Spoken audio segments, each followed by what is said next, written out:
ठाकुर जी हैवे वारे हैं। तो यशोदा मैया सोच रही है जन्माष्टमी आवे वारी है, लाला को कहा दूं।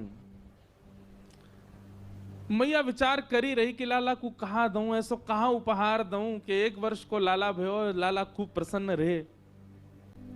तो 1 वर्ष के ठाकुर जी हैवे वारे हैं, से पहले नेक नेक चलना सीख गए ठाकुर जी। अब मैया से जिद करें, मैया तू जहां जाएगी मैं संग जाऊंगा। अब बोलना तो जाने ना है तोतली वाणी ठाकुर जी की, लेकिन मैया जैसे ही कछु भी कार्य के काज बाहर निकले सो ही ठाकुर जी फूट फूट के रो में। तो यशोदा मैया को ये करना ही पड़े कि लाल जी को संग लेके जावे। तो ठाकुर जी गोद में चल के और जोर जोरते रो में, क्यों बोल मोह नीचे उतारो, मैं आप ही चलूंगा, संग चलूंगा मैया के। तो मैया कैसे चले, बोले जमुना जल की गगरी रखी है सिर पे, तो लाला की उंगली कैसे पकड़ेगी, और चलो जाते समय पकड़ भी ले तो लौटते समय तो जल भरो है तो भार है, दोनों हाथ लगाने पड़ेंगे, तब कहा करें। तो मैया अपने सिर के पल्लू को ऐसे छोड़ दे पीछे, लाला को हाथ में पकड़ा दे और वे लाला इतको देख तो चलियो, मेरी आप पल्लू को छोड़ियो मत, पकड़ के चलियो संग में। सो ठाकुर जी मैया को पल्लू पकड़ के पीछे पीछे चले, कभी अपना अंगूठा चूसें, कभी अपनी उंगली पकड़ लें, कभी इतको देखें, बंदरन को देखें, मोरन को देखें, और जैसे ही कोई दिख जाए सो ठाकुर जी रुक जाए, रुके तो पल्लू खिंचे तो मैया को पता चल जाए लाला रुक गए। जब यशोदा मैया जाती हैं, सब गोपियां अपने अपने भवन की खिड़की पे बैठ जाएं और वहीं से बैठी बैठी इंतजार करें कब यशोदा जावेगी, और बाकी पीछे पीछे नेक्स्ट से लाला जावेगो। नन्हे से कन्हैया मैया को पल्लू पकड़ करके और छोटे छोटे चरणन से चल के जावे, और सब गोपी अपने अपने भवन के बाहर से ठाकुर जी को देखें, छुप करके देखें। एक गोपी के मन में भाव आयो, लाला रोज जावे मैया के संग, कैसे या को पकड़ लूं, कैसे या के हाथ अनको ऐसे पकड़ के अपने अंक में भर लूं। तभी एक गोपी ने एक दिन एक उपाय कियो, कहा जैसे यशोदा मैया के आवे को समय भयो, जैसे ही यशोदा मैया नेक आगे निकली, गोपी ने अपनी भुजा आगे कर दी और बाहर मक्खन दिखाए करके और लाला से कह रही है, कन्हैया आजा देख तेरे काजू मक्खन निकारो मैंने। ठाकुर जी रुक जामे तो मैया को पल्लू खींचे, और मैया को पल्लू खींचे तो मैया खींच के ले जाए लाल जी को। गोपी रोके तो हमेशा ही है, ठाकुर जी रुके पल्लू पकड़ के मैया खींच के ले जाए। लेकिन आज मक्खन देख करके ठाकुर जी के चित्त में ऐसा लोभ उत्पन्न भयो कि ठाकुर जी ने जैसे ही माखन देखो है मैया को पल्लू छूट गयो, अब मैया तो निकल गई आगे, कन्हैया अकेलो रह गयो वहीं। नेक्स्ट सो कन्हैया गोपी गई दौड़ करके ठाकुर जी को अंक में भर के अपने कक्ष में ले आई, अपने घर में ले आई, भीतर ते चटकनी लगा ली और सामने खड़े कर लिए ठाकुर जी। एक एक रों का दर्शन कर रही है। ठाकुर जी को वाक्य प्रति आकर्षण नहीं, ठाकुर जी ढूंढ रहे मक्खन कहाँ है। ठाकुर जी रोने लगे, मोह मैया पास जानो है, मेरी मैया चली गई। गोपी कह रही देख मक्खन खिलाऊंगी लाला। सोई ठाकुर जी के रुदन बंद है जाए मक्खन के लोभ से। लाला खाएगो? हाँ खाऊंगो। ऐसे ना खवाऊंगी तो? बोले पहले मुंह को हृदय से लगा। ठाकुर जी हृदय से लगा में लोभ दे रही है मक्खन को, और गोपी अपना प्रेम प्रकट कर रही है ठाकुर जी के प्रति।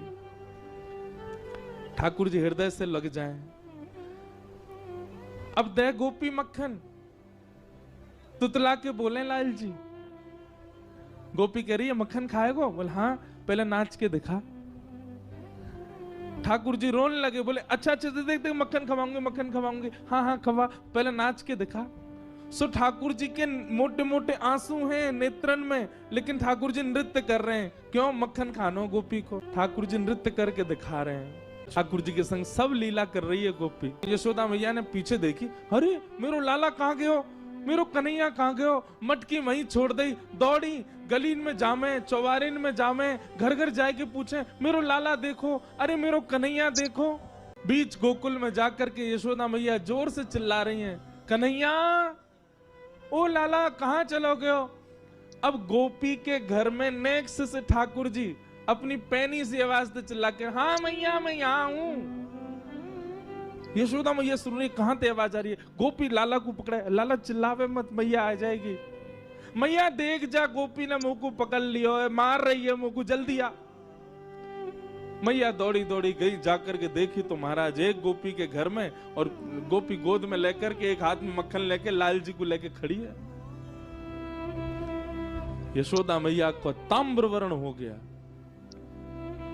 हेरी तो शर्म ना आवे हैं, लाला के लेके चली गई ना। मैया मैं तो बस नेक माखन चखाए रही, लाला को पूछ रही कैसे अपने बालक को चखा, मेरो लाला काय को ले गई, ला दे यहां पे। ठाकुर जी को लेकर के यशोदा मैया चली गई। अब गोपी अपने भवन से देख रही है यशोदा मैया की ओर, और मैया की गोद में बैठे ठाकुर जी पीछे से वह गोपी को देख रहे हैं। बेसुध हो गई। कितने दिन व्यतीत हो गए उसी चिंतन में, उसी आश्रय में, उसी भाव में। कैसा स्पर्श है, कैसे नेत्र हैं, कैसी प्यारी सी नासिका है, कैसा मुखमंडल है ठाकुर जी का।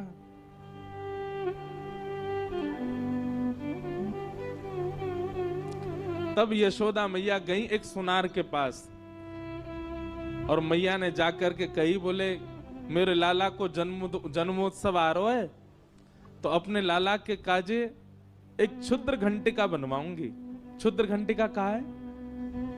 ठाकुर जी कौंधनी पहने कमर में, और वह कौंधनी में छोटी छोटी सोने की घंटी लगी हैं चारों ओर। मैया ये यही मारे बनवा के लाई है, क्यों?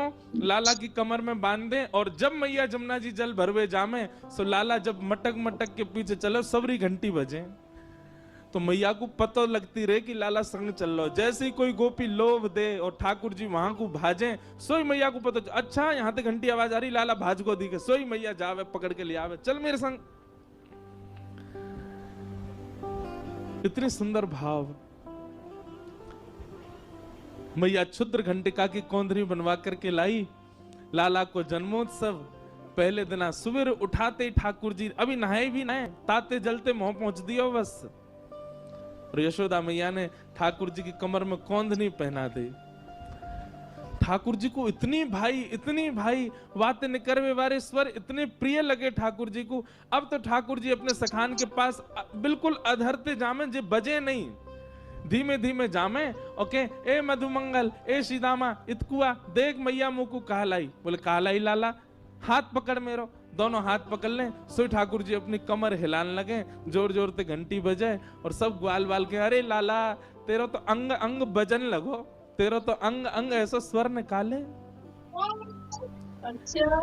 लेकिन गोपियों को वो क्षुद्र घंटिका ऐसी लगती है मानो जैसे हमारी बैरनी आ गई है कोई, जैसे मानो हमारी कोई सौत आ गई है। ठाकुर जी की कमर में जब ते आई है, अब लाल जी हमारे पास आए हमें, क्यों? स्वर आ जाए मैया को, मैया जाके पकड़ ले लाल जी को।